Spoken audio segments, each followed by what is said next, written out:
नमस्कार, हिंदी ज्ञान उर्मी में मैं अभिषेक शर्मा आपका स्वागत करता हूँ व्यंजन संधि के साथ।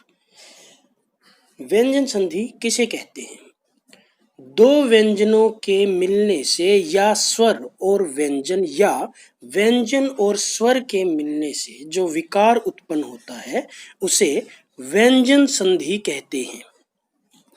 क, च, ट, त, प व्यंजन के बाद कोई स्वर या किसी वर्ग का तीसरा चौथा वर्ण हो तो वह अपने वर्ग के तीसरे वर्ण में बदल जाता है। ग, ज, ड, द, ब में बदल जाता है। कचटतप, गजड़दप याद रखिएगा। ये कचटतप याद रखने से आप अपने सारे व्यंजन सरलता से लिख सकते हैं। क, ख, ग, घ, ङ, च, छ, ज, झ, य, ट, ठ, ड, ढ, न, त, थ, द, ध, न, प, फ, ब, भ, म। ये सरलता से लिख सकते हैं आप। 1, 3 का 5 करते हैं व्यंजन संधि में। एक व्यंजन में 3 मसालों से 5 स्टार जैसा स्वाद। जी हाँ, ये पंक्ति याद रखिए, आप कभी व्यंजन संधि नहीं भूलेंगे। एक व्यंजन में 3 मसालों से 5 स्टार मतलब 5 स्वाद। 1, 3 का 5 करते हैं। 1 का 3 मतलब पहला है कचटतप, तीसरा है गजड़दप। कचटतप, गजड़दप मतलब जमा से ठीक पहले यदि क है तो उसका तीसरा क्या बनेगा? ग। जमा से ठीक पहले च है तो उसका ज का क्या बनेगा? सॉरी, उससे बाद का क्या बनेगा? ज। ट है तो ड में बदल जाएगा। त है तो द में बदल जाएगा। प है तो ब में बदल जाएगा। आशा है आपको समझ में आया होगा। कचटतप याद रखिएगा ये पंक्ति। कचटतप के बाद न या मैं में से कोई वर्ण आए तो ये वर्ण अपने वर्ग के 5वें अक्षर में बदल जाएगा। 1 का 5 करते हैं अभी। याद रखिएगा ये वर्ण क, ख, ग, घ, 1 का 5 जमा से ठीक पहले क आने पर मैं 5वें में, ट आने पर ण 5वें में, त आने पर न 5वें में। मैं के बाद कै से म तक के व्यंजनों में से मैं के बाद आने वाला व्यंजन अपने वर्ग के 5वें वर्ण में बदल जाता है। अपने वर्ग के, याद रखिएगा ये पंक्ति, अपने वर्ग के 5वें वर्ण में।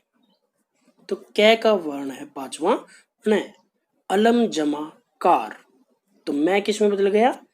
पंचम वर्ण में। चम जमा चल, मैं किस में बदला? पंचम वर्ण में। सम जमा जय, मैं बदला पंचम वर्ण में। सम जमा तोष, मैं बदला पंचम वर्ण में। यदि मैं के सामने य, र, ल, व, श, स, श, ह व्यंजन आते हैं तो मैं अनुस्वार में परिवर्तित होता है, अर्थात ऊपर बिंदु। समजमा योग, संयोग, समजमा रक्षण, संरक्षण, समजमा लग्न, संलग्न, समजमा वाद, संवाद, समजमा शय, संशय। तो ये ऊपर बिंदु लग जाएगी। त द के बाद च, छ, ज, ल, ड आने पर त द अपने सामने वाले वर्ण में बदल जाती है। क्रिकेट आप ज्यादा देखते हैं, उसकी भाषा में तय दादा चल 6 जड़, चल 6 जड़, चल 6 जड़ तय दे के सामने आने पर। तो तय के सामने इनमें से कोई वर्ण आए, जैसे तय के सामने च आया तो तय का बदल गया च में। तय के सामने छ आया तो छ आने पर तय या दय का च ही बनेगा। तय के सामने ज आया तो तय का बन गया ज। तय के सामने ड आया तो ड का बन गया, तय का बन गया ड। तय के सामने ल आया तो तय का बन गया ल। तय दय के बाद श आने पर तय दय का च तथा श का छ हो जाता है। मतलब तय दय का तो बन जाएगा च और श का छ। जैसे उत्शासन तो उच्छासन, उत्श्वसन, उच्छ्वसन, श्रीमद शर चंद्र। अब श का छ बन गया हर जगह और तय या दय का बन गया च, तो श्रीमच्छर चंद्र।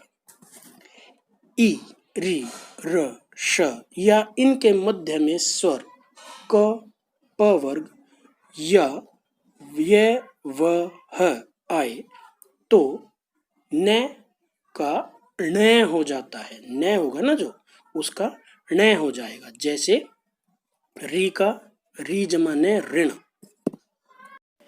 त्रि जमा न तृण, परि जमा नाम परिणाम, परि जमा मान परिमाण। हर जगह न का न बन रहा है, ये नियम आप याद रखेंगे।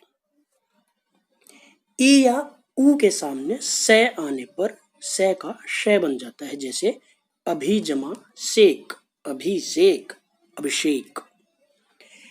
इस नियम में कुछ अपवाद भी हैं, जैसे वी जमा स्मरण तो वैसे का वैसे रहेगा, वी जमा सर्ग वैसे का वैसा रहेगा। तो ये अपवाद हैं जो कभी बदलते नहीं।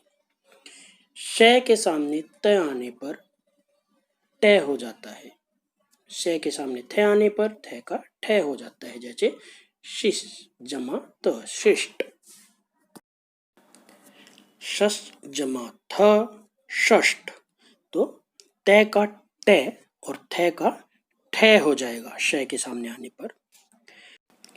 स्वर जमा छ, अर्थात स्वर के सामने छ आता है तो बीच में च आ जाएगा। वी जमा छेद विच्छेद, स्व जमा छंद स्वछंद। सम जमा क तो स बन जाएगा आधा, सम जमा कृत संस्कृत, परिजमा क परिष्कृत, परिजमा कार परिष्कृत।